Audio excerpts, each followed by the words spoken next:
1.2 meter tall girl sports a balloon moving with the wind in a horizontal line at the height of 88.2. जो girl की height दे रखी है वो 1.2 metre है, balloon की जो फुट से ग्राउंड से हाइट दे रखी है वो है 88.2। तो बैलून की पोजीशन हो गई ये, और BC be the height of the girl and AB be the height of the balloon। अब AB कितना हमारे पास 88.2, ये कितना है 1.2। जो भी हम एंगल लेते हैं वो I से बनता है, ठीक है। ये गर्ल अगर यहाँ खड़ी है तो जो एंगल बनेगा वो यहाँ पर बनेगा, इसकी I से एंगल बनेगा, ठीक है। तो हमें ये हाइट माइनस करनी है, 88.2 माइनस 1.2 करेंगे तो ये कितना हो जाएगा यहाँ तक 87।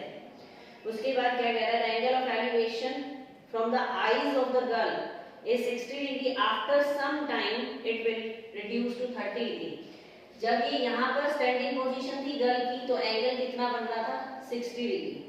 उसके बाद जो बैलून मूव हुआ, मूव होके वो यहाँ तक आ गया तो एंगल कितना रह गया 30 डिग्री। उसके बाद what we have to find the distance travelled by the balloon during the interval. Balloon ने कितनी डिस्टेंस ट्रैवल की, जो डिस्टेंस ट्रैवल की यहाँ पर थी फर्स्ट पोजीशन बैलून की, उसके बाद पोजीशन यहाँ हो गई बैलून,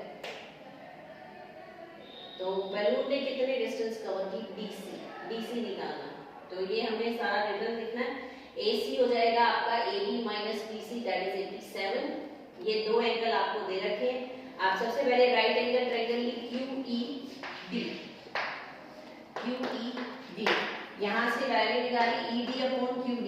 ED क्या है बेस, QD क्या है perpendicular, base upon perpendicular cotangent. जो इस ट्रायंगल में एंगल आ रहा है वो लेना है, 30 नहीं लेना है, इस ट्रायंगल में एंगल आ रहा है 60 डिग्री। cos 60 की वैल्यू हो जाएगी 1/√3। QD की वैल्यू किसके इक्वल होगी, AC के इक्वल होगी, क्योंकि वैल्यू वही उसी पोजीशन में है। तो ये हो जाएगा 87/√3 फर्स्ट इक्वेशन। नेक्स्ट ट्रायंगल लेनी है AEC, ये कंप्लीट ट्रायंगल, ये हो जाएगा आपका EC upon AC, base upon perpendicular cotangent 30, इसमें एंगल आ रहा है आपका 30 डिग्री। EC को लिख सकते हैं हम ED प्लस DC।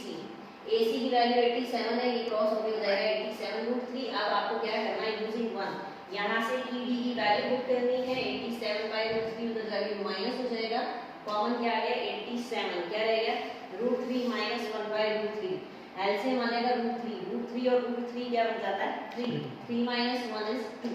अब इसको रेशनलाइज करना है तो √3 से मल्टीप्लाई, √3 से डिवाइड, ये एज इट इज आ जाएगा √3 और √3 बन जाएगा 3, ये 3 से कैंसिल हुआ, DC आ गया 58√3।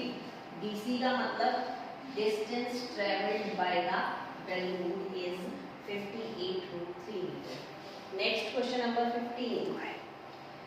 A straight highway leads to the foot of tower. A man standing at the top of tower. Observe the car. ये टावर दे रखा है AB कंप्लीट, मैन की पोजीशन कहाँ है A पर, यानी टॉप ऑफ द टावर।